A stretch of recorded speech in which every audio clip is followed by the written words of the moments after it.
அந்த தாட்டே நம்மளோடது மாறிடும். அது மாதிரி இங்கே பாருங்கள், இங்கே வந்து என்ன சொல்லிக்க, king and pauper were the same to him. அப்போ அவரோட பர்செப்ஷன் சாதாரணமாக எல்லாத்துக்கும் இந்த பர்செப்ஷன் வராது. நம்ம கிங்கை பார்த்தோம்னா பயங்கரமாக வளைவோம்.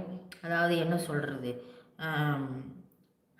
என்ன அவங்க சொல்கிறத கேட்போம், அவங்களுக்காக பயங்கரமான எனர்ஜியை வந்து கொடுப்போம், எல்லாமே பண்ணுவோம். ஆனால் ஒரு பாப்பர் பார்க்கும்போது எப்படி நம்ம பண்ணுறோம், ஒரு ட்ரீட்மெண்ட்டு. ஸோ இதெல்லாம் வந்து இந்த மாதிரியான பர்செப்ஷன் தான் நமக்குள்ளே இருக்குது. ஸோ இந்த பர்செப்ஷன்னால தான் நம்ம வந்து ஈவில் ஃபோர்ஸால் அட்ராக்ட் ஆகணும். அதுதான் வந்து பாபா இப்போ இங்கே இதில் சொல்ல வராங்க.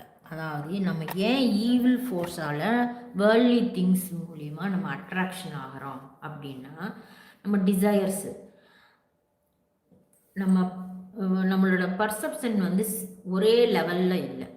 யாரை பார்த்தாலும் ஒரே மாதிரி வைக்கணும் அப்படிங்கிறாங்க. எல்லாருமே ஒன்று தான் அப்படிங்கிற அந்த ஒரு இது அவர்கிட்ட இருக்குது. So he always love all beings in whom he saw God